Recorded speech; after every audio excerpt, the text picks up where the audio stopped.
Welcome to J Life with Daniel. I'm your host, Rabbi Daniel Levine. Today on the podcast, we have Zach Kessel, who is the William F. Buckley Fellow in Political Journalism and a writer at the National Review. Zach, welcome to the podcast. Thank you so much for having me. I'm glad to be here.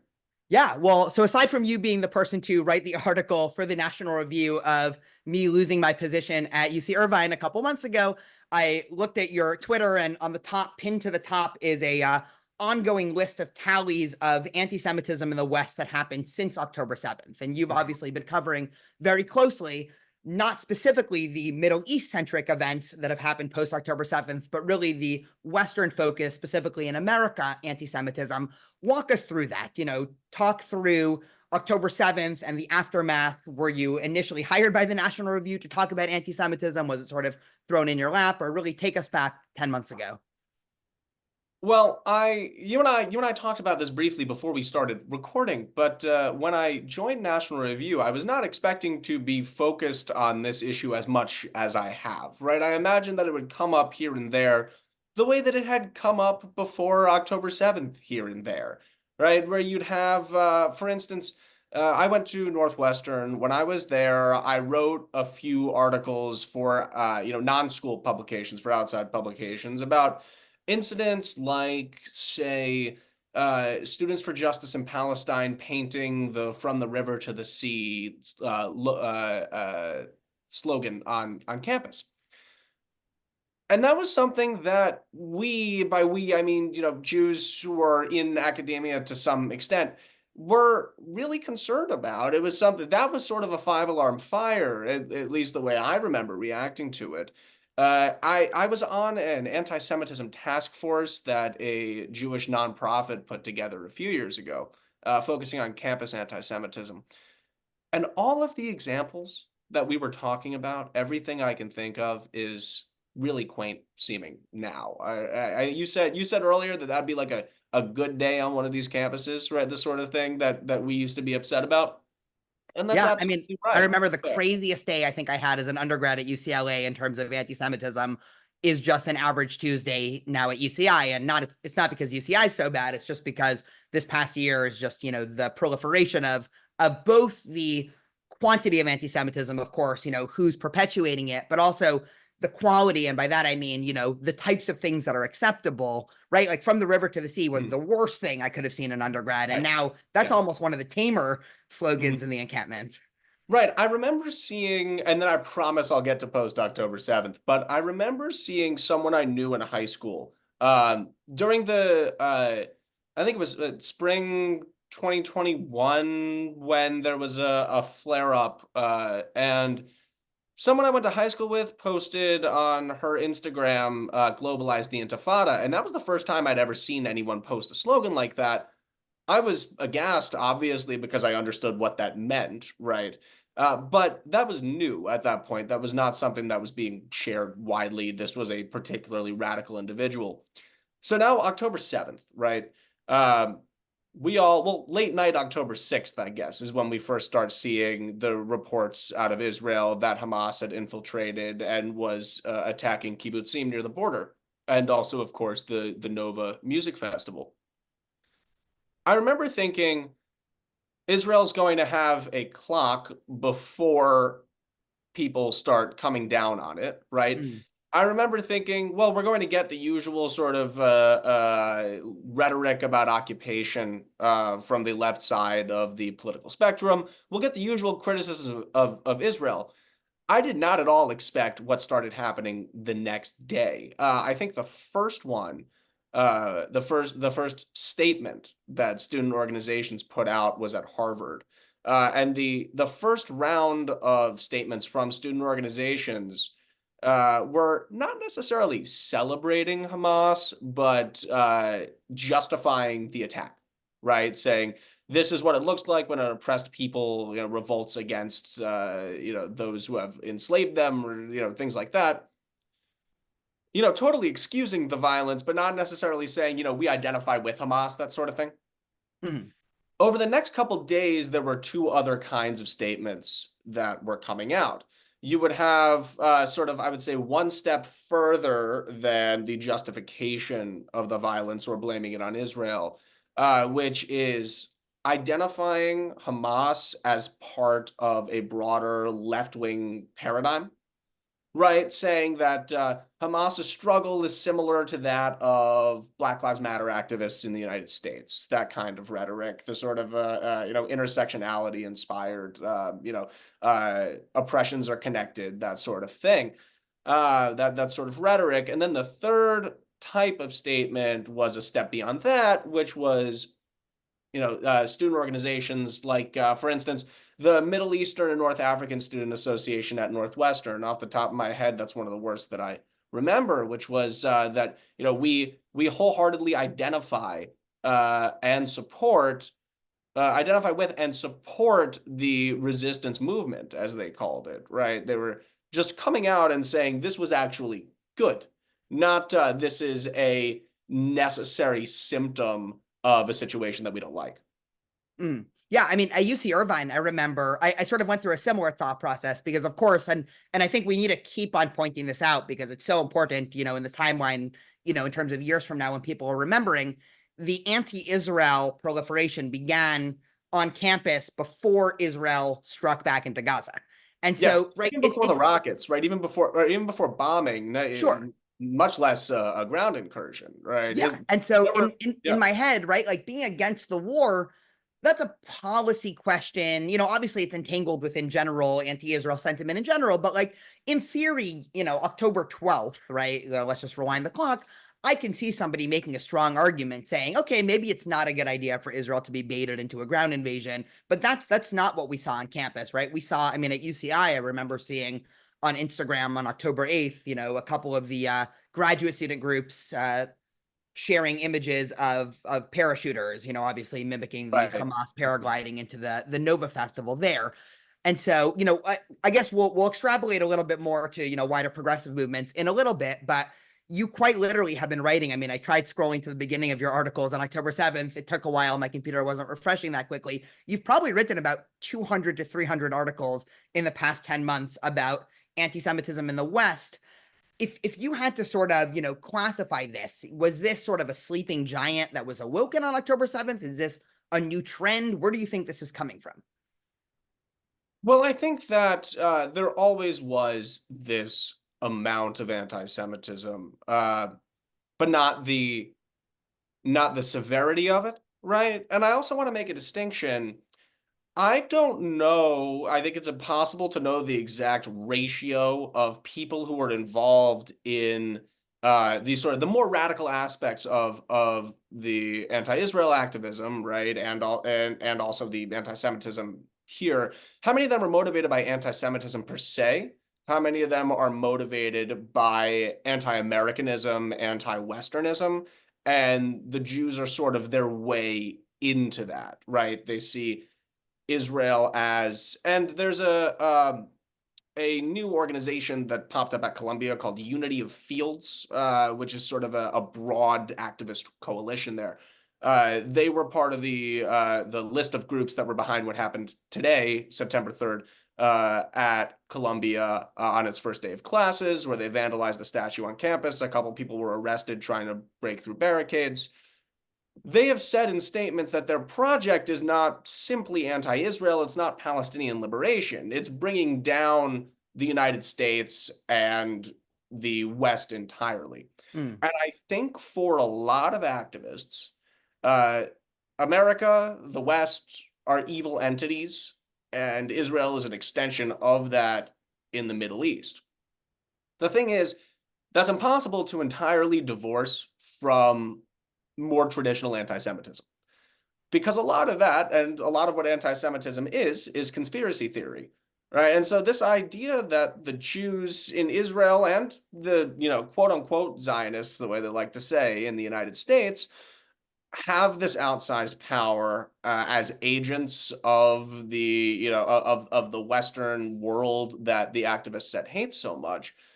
That's not that different from Nazi propaganda portraying Jews as controllers of global finance, or really similar Soviet propaganda portraying Jews as controllers of global finance. So I think that it overlaps, and it might be impossible to divine out the sort of cause the causal relationship there. I also think I think it's a chicken or egg question. I also think ultimately it doesn't matter because the effect is the same. Whether you're starting from a place of anti-Semitism or starting from a place of anti-American, anti-Western sentiment, you're going to end up with both in the sort of unholy stew you're creating.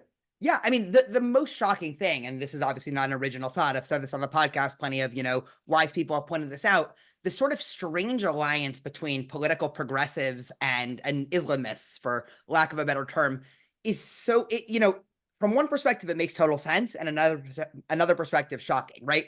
On the America issue and imperialism and Israel and Zionism and, perhaps Jews, total agreement.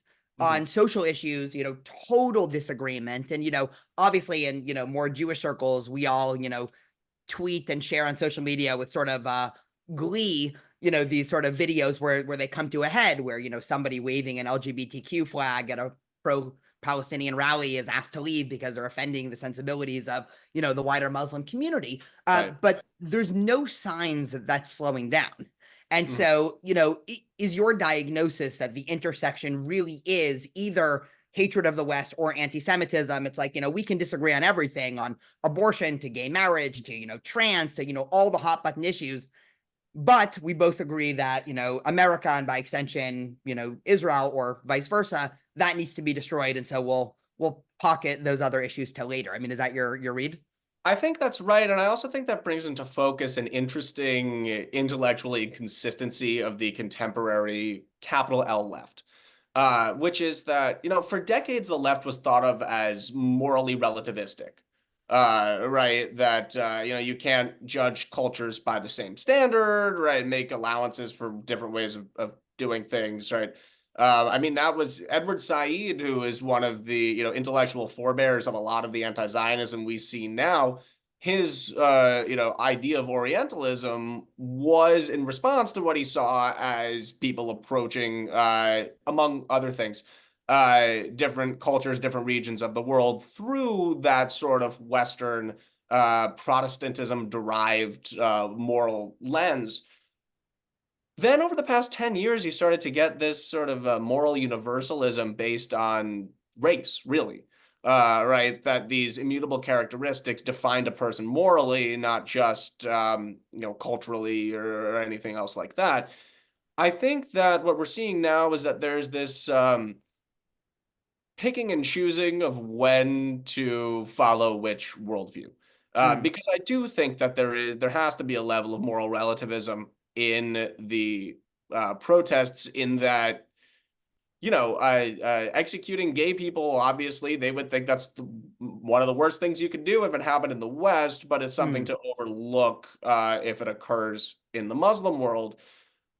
Now, I think that an explanation for that, and one that I've gotten from student activist types I've talked to, is the idea that all systems of oppression are connected, and then a lot of mental gymnastics to get to the idea that it is Western white supremacist colonialism that causes third world homophobia. Um, and the idea that it's sort of the none of us are free until all of us are free kind of thinking. The biggest problem is Western imperialism, and then after that we can tackle other things. And then there's also, I think what you said, the fact that these two groups can agree on this particular issue is reason enough for people involved to just compartmentalize what other differences they have. One of the strange things to me is just how all-encompassing the issue of Israel, of Zionism, and anti-Zionism of the Jews has become. That it is the main issue now among left-wing activists. And I think that it's hard not to give anti-Semitism a good amount of credit for that, for the just special place Jews occupy in these activists' hearts. But I also think that it is because they view, or they have come to view, the West as Iranian leaders would call it, the Great Satan. I think that has been wholly internalized by the American far left. Yeah, I want to highlight what you said, because you said something very poignant and important for listeners, but you kind of said it as almost like a aside, that one of the rationalizing tools that a lot of these groups use is they bounce all moral concerns under also blaming imperialism, right? So you Yes. happen to mention homophobia and, but we can also add sexism and even terrorism and everything. And it's almost like the ultimate rhetorical get out of jail free card, because anything you levy at these groups or any type of thing where you say, hey, perhaps it's not best to take, recipes for running society based off of what's happening in Hezbollah or the Houthis or anything like that. It's all, Right. no, these are actually perfect, idyllic, native people that everything bad about them is actually caused by this outside import, which basically allows them to deflect anything, meaning there's nothing you can levy at the, it's a perfectly, which, all good fundamentalist systems are internally consistent, just Right. externally, they It's have weak unfalsifiable, epistemology. right? Exactly. And it's totally unfalsifiable, because if somebody has that worldview, which I think is now endemic, obviously, in a lot of activist groups and, in left-wing academic spaces, there's almost nothing one could say. I mean, obviously we're talking, a couple of days after the news of the 6 hostages being executed, really, a day or two before the IDF discovered the bodies. And even that, I mean, it's not, okay, Hamas got this one wrong. It's, well, the only reason why they're this brutalized is because they're in the system. I mean, it's like, 8 dominoes going back to the Right. original. A Um, lot of logical leaps, but they always seem to come back to that core thesis. Yeah. So you've actually been on the ground. I mean, it's interesting because I've very much been on one campus, UC Irvine. You've sort of been all over, but most centrally Columbia, which is also one of the Mm. campuses, understandably getting the most attention in the country.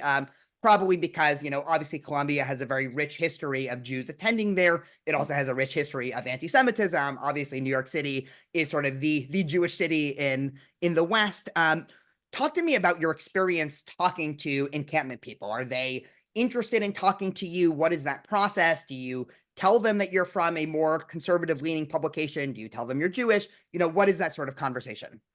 Well, I'll take you through one of the more interesting days I've had over the past 10 months, which was when I went to Columbia's campus to report on the encampment. It was difficult to actually get onto campus. They had totally closed the campus to outsiders. The university had, not the encampment organizers, as a safety precaution. They didn't want, the outside activist types coming in. There was one day when House Speaker Mike Johnson did a press conference from the steps of the library on campus. And there were a limited amount of press passes available. I was able to get one of those, and so I was able to get onto campus. So after the press conference, I thought, I'm never going to have another opportunity to do this. I'm going to try to go into the encampment and report on that for myself. I walk up to the entrance. I identify myself as a journalist from National Review. To be quite honest with you, I don't think that any of them knew what National Review was, which is not really a knock against them. I mean, they're in particular, right? They're left-wing activists. They're not going to be reading a conservative outlet. But I was told that the media organizations, members of the media were tools of the Zionist imperialist state and could not be granted access.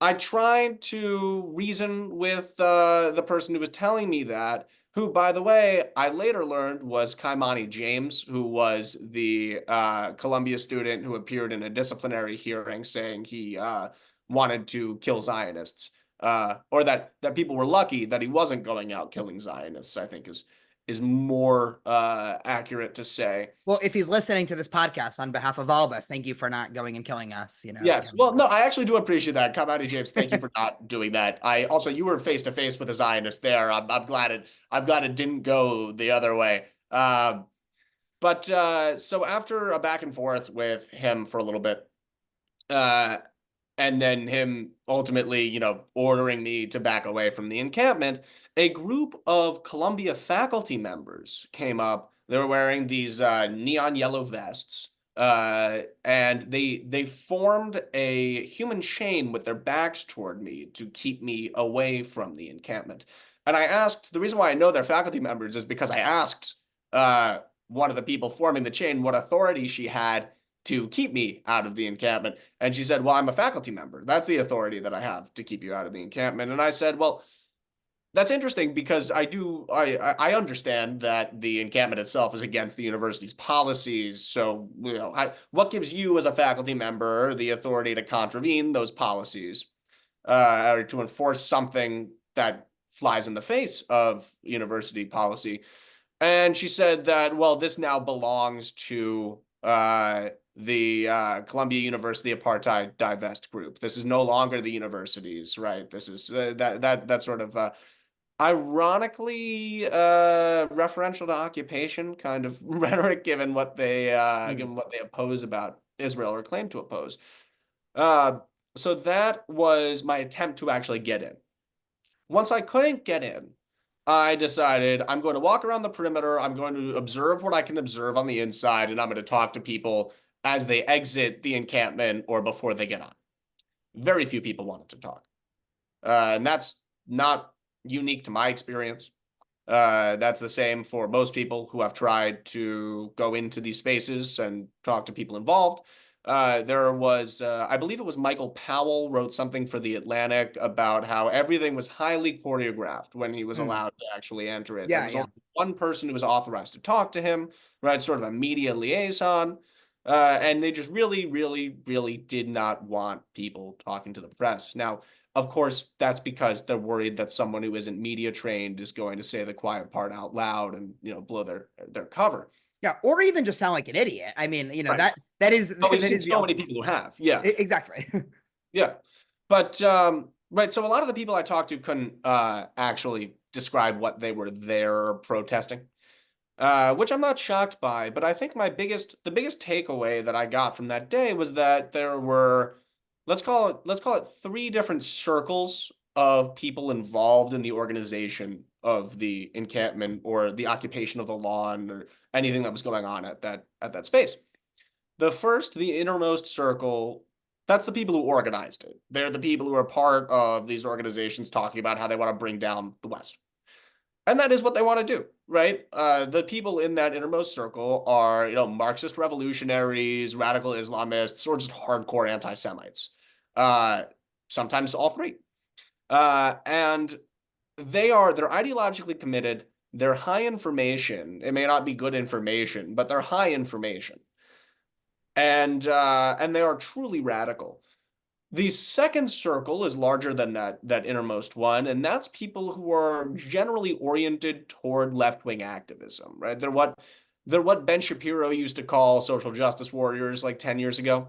Uh, they are not necessarily Marxist revolutionaries. They're decidedly left wing on the political spectrum, but not Marxist revolutionaries, not radical Islamists. They may not even be anti-Semites themselves, but they have no problem making common cause with people who are. And they share similar small scale goals, maybe not large scale goals.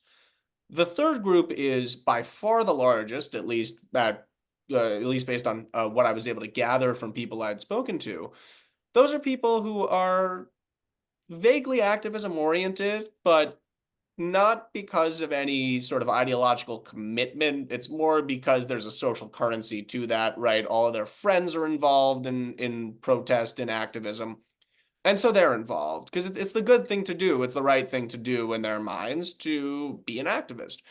And they often didn't really know what they were there for. One of the most striking conversations I had was with a Columbia student. She was definitely in that third circle. And she told me that it the encampment was the first time in her years at Columbia where she had felt a sense of community, Hmm. which I was shocked by because it's college, right? It's designed for you to have hundreds of different opportunities to find community, right? There are all these different clubs you can join, all these different activities you can be part of. You can do sports, you can do arts, you can do anything like that. But no, this was the first time that she had felt that way.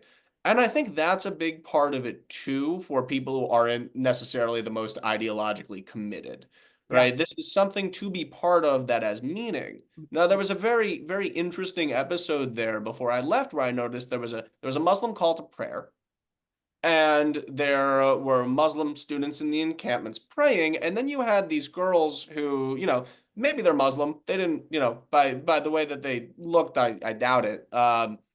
But sort of gawking at the Muslim men praying, not in a oh this is strange thing, but they seemed envious. Was what it looked like. It was what it looked like to me was that people like the girl I spoke to who actually went to join the others in watching the prayer in her Cartier bracelet matching her keffiyeh.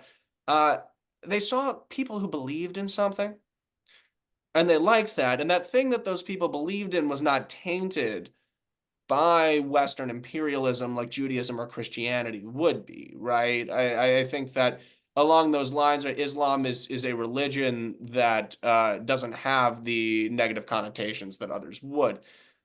But the biggest thing for that group, I think, is that there's a sense of belonging, there's a sense of purpose, there's a sense of attaching yourself to something bigger than yourself. That's really appealing for people who might otherwise be listless and looking for whatever it is they're supposed to do.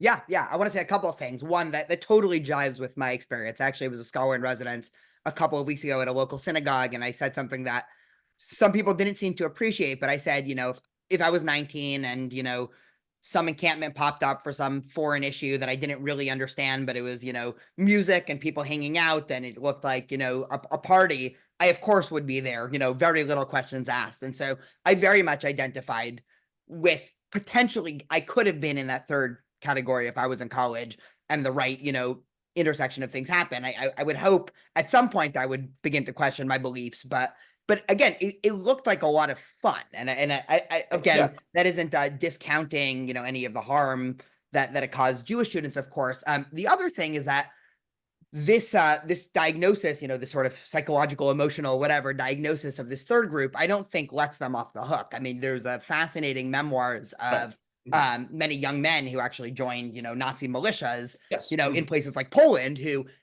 virtually the exact same thing. I mean, you have this for better and worse, where people in general in the West feel this epidemic of loneliness and the sense of meaninglessness and the sense of sort of everything is gray and there's no one thing is better or worse than anything else, like just sort of a very blah existence. And then if you're Mhm. sort of called to action, I very much see it. And I think that it's a very interesting observation about that third group. I want to zoom out a little bit, unless you have any other thoughts about campus. You've probably been reporting on Western anti-Semitism more than anybody else that I think I was able to find, which is why I was so interested to talk to you. What do you feel now? This is a very unfair question, so I'm going to preface it by that. There's a big debate in the American Jewish community, as I'm sure you know, about what is our relative safety as Jews, right? On the one hand, you have people saying, well, the golden age of American Jewry is over, and to the most extreme, you have people on saying, well, it's time to start looking into making Aliyah and moving to Israel. On the other extreme, you have people saying, okay, there's a little bit more anti-Semitism, but in general, as long as you're not on college campuses and as long as you're not looking to it, Jews are generally doing fine and safe, and there's no reason to worry about our future any more than 10 years ago. Where do you fall on that spectrum, having actually reported most of the violent incidents that have happened in America in the last year? I think that, and like you upset some of the people in the audience by saying that you may have gone and joined some encampment because it looked fun. I think that the bigger problem is not physical safety of Jews in America. It's about the ideological capture of American institutions.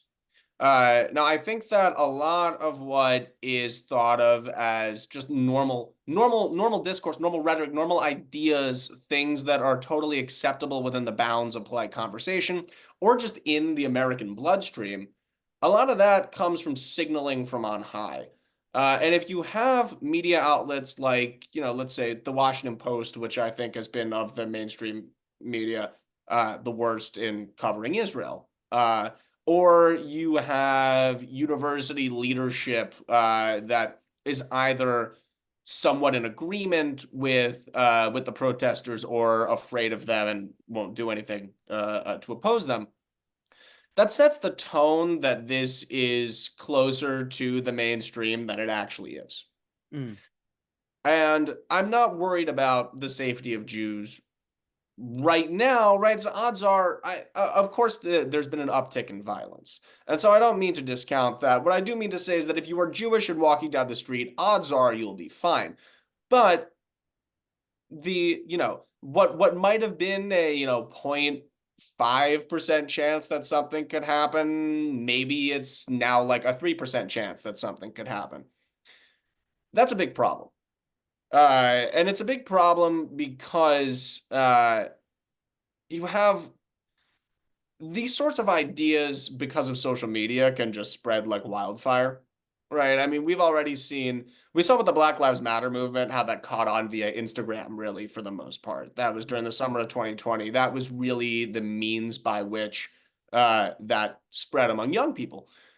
Similar thing has happened with anti-Zionist and often anti-Semitic ideologies. And so I worry that as more people who subscribe to that sort of thing enter elite institutions, they'll just continue bending them in that direction. And there won't be anything that's considered part of mainstream society left to fight back on it. And we're already seeing something like that. I mean, is it surprising that that most of the coverage of anti-Semitism since October 7th has been either from Jewish specific outlets or conservative ones, right? It's not necessarily because I think that, say, the New York Times as an institution is anti-Semitic, but I think that they are incentivized just not to talk about it because their audience either doesn't want to talk about it or agrees with a lot of it. A lot of the people who work there either think it's not an issue or happen to agree with the globalize the Intifada chanters. So that is the real risk here, is that you end up within elite institutions marginalizing the sort of the unabashedly pro-Jewish, pro-Israel, or even just sort of anti-radical anti-Zionism, that's a mouthful, faction of Mhm. American elites. I'm worried we'll get to the point where you're not allowed to talk about anti-Semitism in sort of mainstream media spaces, in academia, in big business to some extent, in the arts. I'm worried that we get to that point, and then it just, that's when physical safety actually becomes more of an issue because there's no spotlight to put on it. I'm worried that we're heading down that road. Interesting. Yeah, I'm thinking about other times in history where anti-Semitism went from sort of 0 to 100 in societies, and one of the interesting differences, and you'll either very much appreciate this or push back as somebody in media. There's never been a time in human history where media has been as decentralized as it is right now. And from some perspective, what I see, let's pick the New York Times as an example. 10 years ago, I mean, I identified as a liberal loosely, and so got my news from the New York Times and didn't really think much of it. And this, differentiation of progressive and liberal and centrist Democrat, I didn't really think about much. And then I remember, at least for me, I was a big follower of, I read a lot of what Barry Weiss put out. Yeah. And obviously, a couple years ago, she publicly left the New York Times. She's still a liberal, basically deriding the New York Times for being illiberal. And, that for me is one of, another thing we can point to is, say, J.K. Rowling, right? Who was always a very prominent liberal, progressive feminist who then, went, up in arms against the, trans rights movement and where it butts heads with feminism, without getting into that whole rabbit hole here. Mm. A lot of things have happened because of what you're saying that has just splintered media more. And so on the one hand, the New York Times is probably worse when it comes to Jews than it was 20 years ago. I agree with you. Same with, some random English professor, at some college, but also they're taken way less seriously and read by much fewer people. And so I don't know. I don't really have a conclusion there. I don't know if that's a good thing or bad thing. In some ways it's good, in some ways it's bad, but is there any sense in, can academia just get to a place where already, if somebody says that they are a English professor at a university and they say something, me as a liberal who appreciates academia, I already take this person less seriously because of their credentials, right? It's not that, oh, okay, this person's an English professor, maybe I should listen to them about, social issues. It's, I have more skepticism than if I bump into somebody at the supermarket. And I'm on the left, meaning there's 70% of this country probably to the right of me. And so I'm wondering almost if these institutions have to get to a point where they reach rock bottom, and does that inspire a switch? Or do we see them sort of doubling down? And right, the doubling down would really be the big problem. But I see this everywhere. I mean, the thing I was going to ask you about next, which I think connects, is sort of the wider DEI world also, right? A couple of years ago, if somebody said I had to do some mandatory training for, let's say I work for Hillel, right? That's my main job as the Hillel rabbi. I'm sure, whatever. I've never hesitated from saying things that can get me in trouble, right? Like a couple years ago, if Hillel International said, all Hillel people are supposed to do this DEI training, and I had to click like, yes, I'm racist, yes, I'm sexist. It's almost like, the Yom Kippur davening, like, blah, blah, blah, right? Yeah. If they asked me to do that now, I would probably send an angry email saying like, no, I'm not doing this training. This is dumb. I'm not racist. I'm not sexist. Like, I'm a normal person. Like, get out of here. And again, that's me saying this as somebody who a couple of years ago, like, I did tweet Black Lives Matter in 2020. And, I wasn't saying this is a riot. I was saying this is a righteous cause, 4 years ago. So I'm wondering almost, right, there has to be, and I know this, talking to people, professors, grad students, just other people around. I'm not the only one. Obviously, a lot of people are too afraid to voice this because, whatever, there's all sorts of social and professional repercussions. If you actually say, no, I actually think DEI not only doesn't serve its purpose, but is making it worse, but it's more acceptable than it was a couple of years ago. So I'm wondering just I said a lot, just to throw that back to you. I think you're absolutely right that it's more acceptable to come out against, racial essentialism, DEI, that sort of thing now than it was certainly 4 years ago. I can't speak to personal experience on the transition toward being more open to voicing concerns with that because, I'm a conservative. I was opposed to this stuff in the summer of 2020 when it was really going mainstream. What I can say is that I think that there are two things that have happened with Jews since October 7th, when they've seen that the progressive blob, which is what I would call the amalgamation of left-wing organizations, activist groups that none of them really have one specific cause, right? I mean, we talked about this earlier, that everything comes back to the sort of melange of issues that can be put under imperialism, right? So climate, for instance, right? The climate groups are talking about Israel. So the first thing that has happened is what you described, which is that, in the words of Irving Kristol, there have been Jews who've been mugged by reality in this respect, and who have come to understand that the progressive left, not liberals, but the progressive left, and it's important that, I'm sure your audience understands that distinction, but I feel it's very important to continue to make that distinction. They understand that group of people does not have their best interests in mind, likes their support when they give it, but will not offer support in return. So I think that kind of transactional mentality is also declining.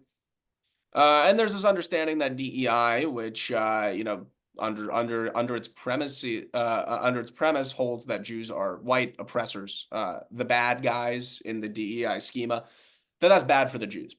But then there's another group that in response to this has said, this is all really bad, but we should try to fit Jews into DEI, right? We should try to teach about anti-Semitism. We should do anti-Semitism training, right? And I understand the thought behind that. But number one, I think that people involved in DEI bureaucracies are not going to have their minds changed. I had a story recently about the Santa Ana Public School District when they were just for listeners. I mean, most of my listeners are local, but for those that weren't paying attention, can you just give a 20-second background as to what happened? So there are a lot of problems with the California ethnic studies curriculum. It describes Jews as oppressors. The only time it mentions Israel is in the context of imperialism. And among other things, there was, in discovery during a lawsuit, it was revealed that people on the committee of the Santa Ana School District were saying, it's not our job to worry about Jews. We support the oppressed, and we only support the oppressed, and Jews are the oppressors. right? And they went so far as to try to schedule meetings for Jewish holidays so Jewish members of the Santa Ana community couldn't come and voice their concerns.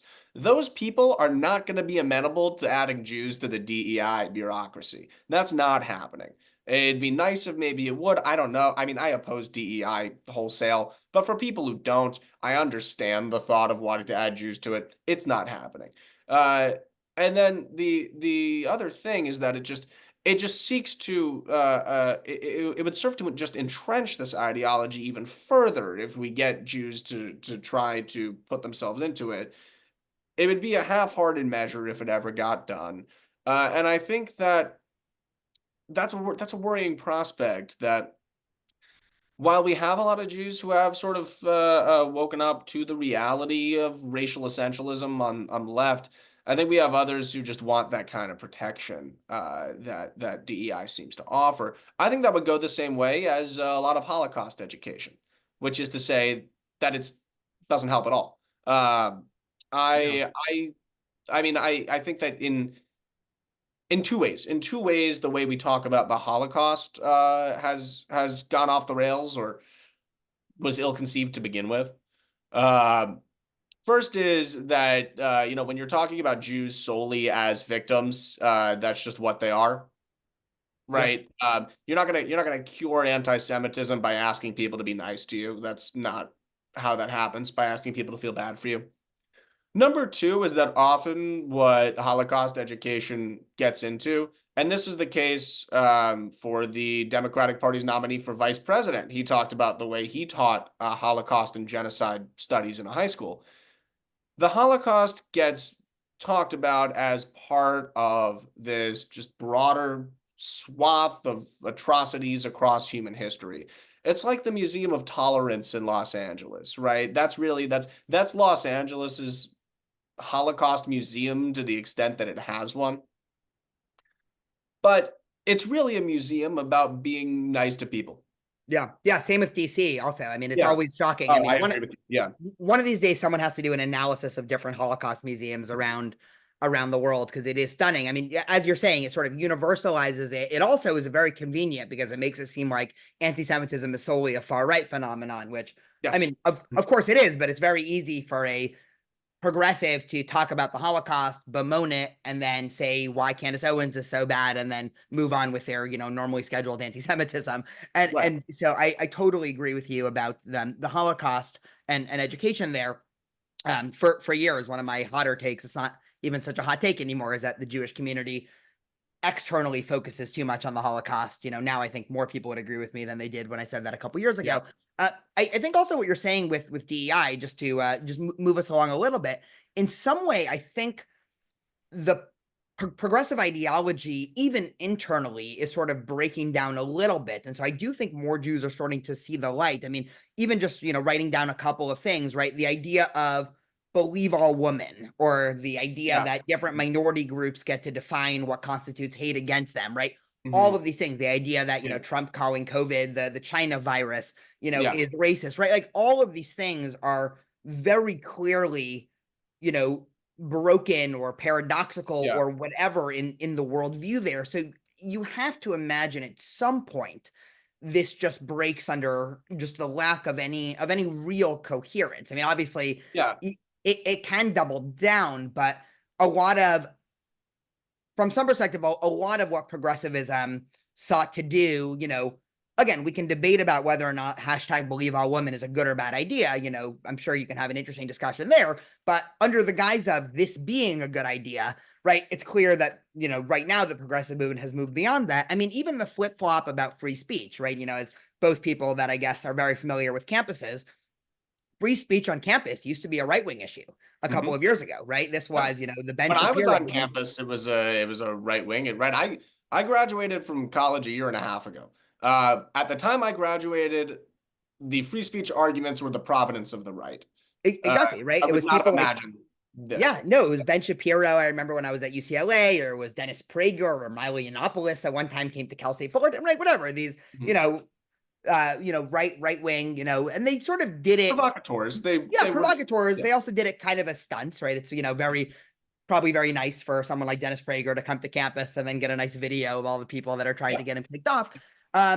And that was when campuses were very much trying to cultivate this coddling mentality of also microaggression. And, at the time, I obviously didn't like it because I've always been sort of a strong liberal and very big free speech person. But at least if campuses were going to head down that direction, it was sort of like, okay, fine. Everybody recognized on campus you're getting into this, safe space cushiness where, you just don't even risk sounding, the slightest bit offensive because that'll be bad. And then all of a sudden that, of course, was flipped on its head. And now it's not even about microaggression. I mean, calling for globalizing the Antifada is hardly asking, a black student where they're from, right? This is a whole different, qualitative level of aggression.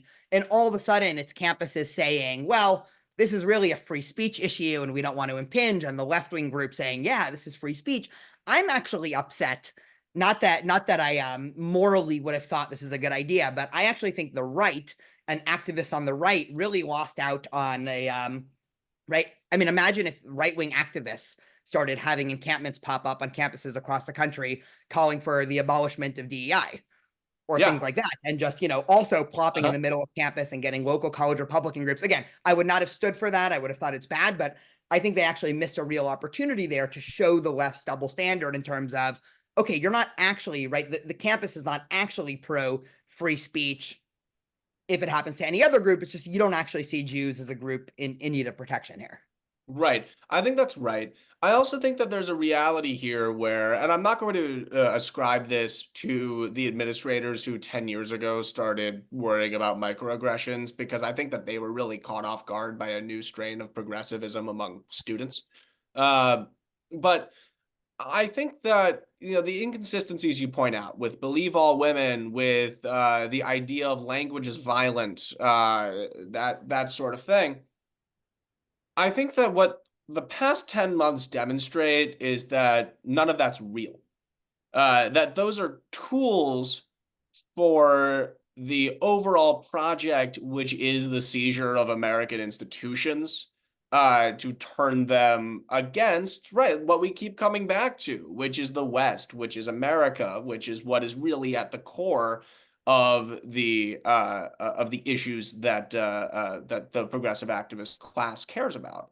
And I hope that Jews on the left who aren't, not the anti-Zionist Jewish Voice for Peace crowd who's in bed with these groups, but liberal Jews, I hope they'll come to realize that people weren't really sincere about a lot of these sort of second term Obama era progressivism, that it really was a tool for seizing power, for getting rid of the people who were ahead of the young progressives in institutions and replacing them.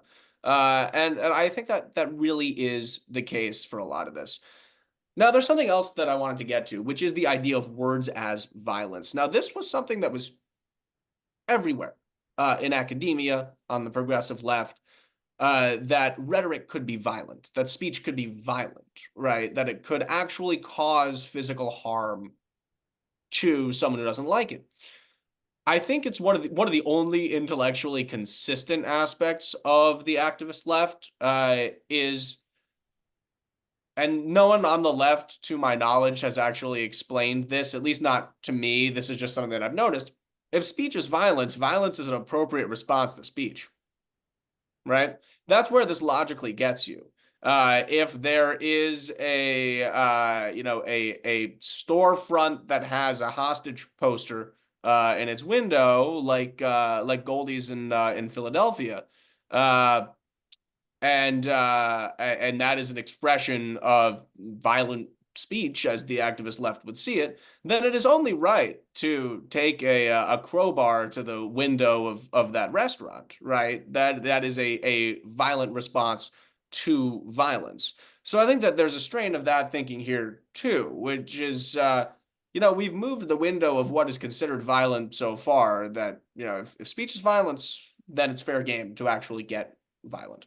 Interesting. I thought you were actually going to go the other side. So this might be just exactly opposed to what you were going to say. Now people holding up signs saying globalize the Antifada, when somebody points that out saying, hey, this is violent in some way, they say, oh, no, this is just, this is just, a general slogan about, justice. We're not actually talking about specifics. So I think there still is that wishy-washiness there in terms of I being able think, to, yeah. yeah.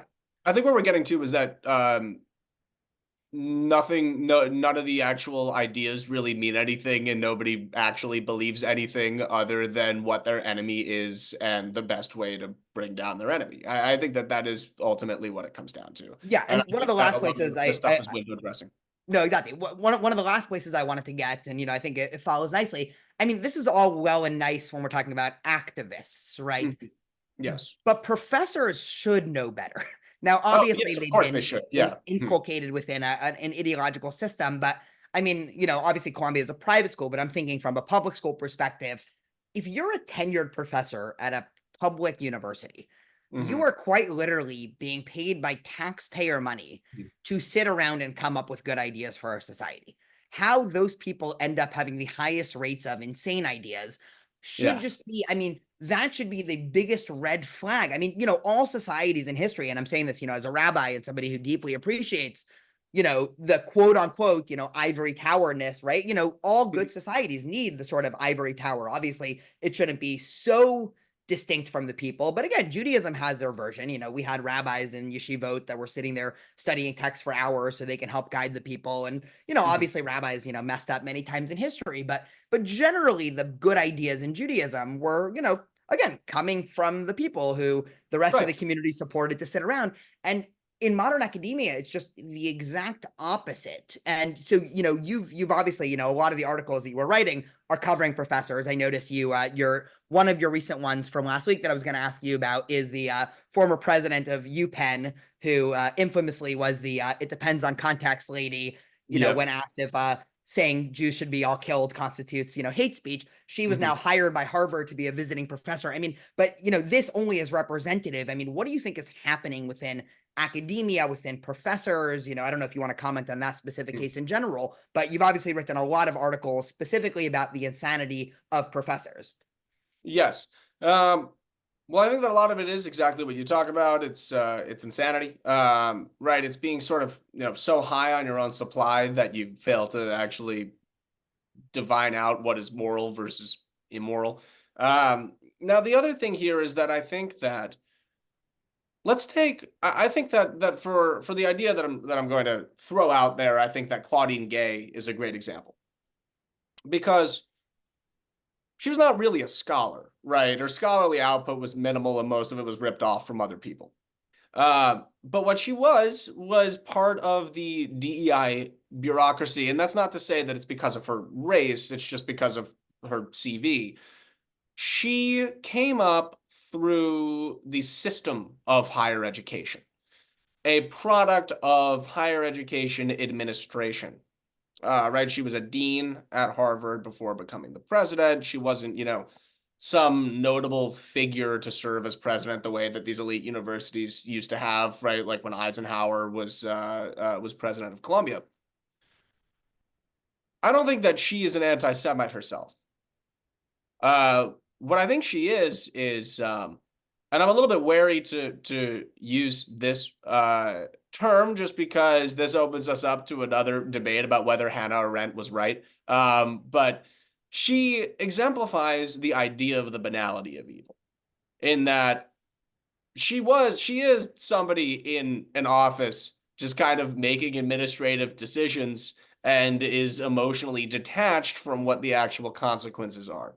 I think that is probably also what has happened with Liz McGill getting a job at Harvard Law School, which is she's a cog in a broader machine of the academic industrial complex we could call it, where rocking the boat on either side of any discussion is the worst thing they could possibly do.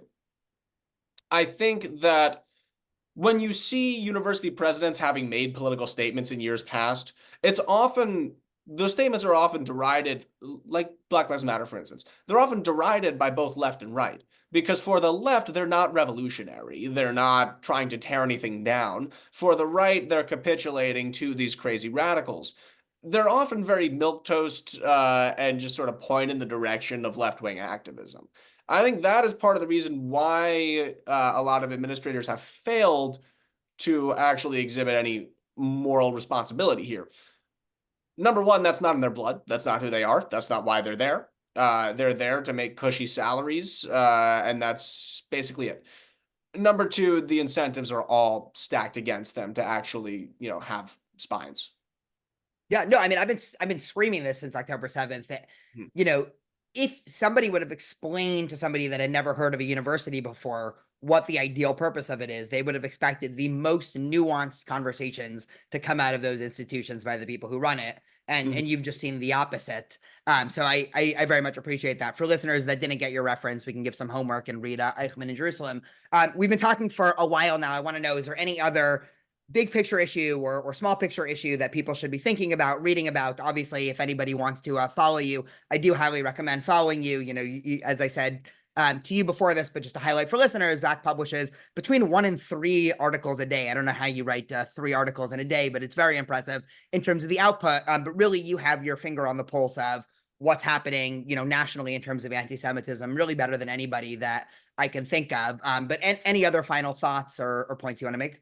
I think the next place to look is K through 12 education. I've done some stuff on that in the past. There was one story I had over the summer with a pro-Hamas presentation given in a very heavily Jewish town in New Jersey. And I think that that is where it's actually going to touch the most people. The real problem, and there are outliers to this, but the biggest problem in higher education is elite universities. Most people, most people don't go to college, let alone an elite university. But everybody goes to elementary school. Everybody goes to middle school. Everybody goes to high school. And that's where it actually can impact people the most on the ground in a direct way. And I think that that is where a lot of coverage of this kind of stuff is going to go next. And ultimately, what makes the bigger difference. Yeah, I mean, even I started noticing just the amount of people showing up, and you saw this a little bit on the right a couple of years ago with both COVID and then also LGBTQ stuff coming to K through 12 without opining on those, of people using school board meetings as just political platforms. I can imagine they were having important conversations 20 years ago. I mean, maybe they were arguing about evolution in schools or something like that in the 80s and 90s, but yeah, that is something that I've noticed, not something that I have any direct interaction with. Zach Kessel, thank you so much. For listeners interested, you can Google your name. You will see both your Twitter and all of your National Review publications. Thank you so much for talking. Thanks for having me.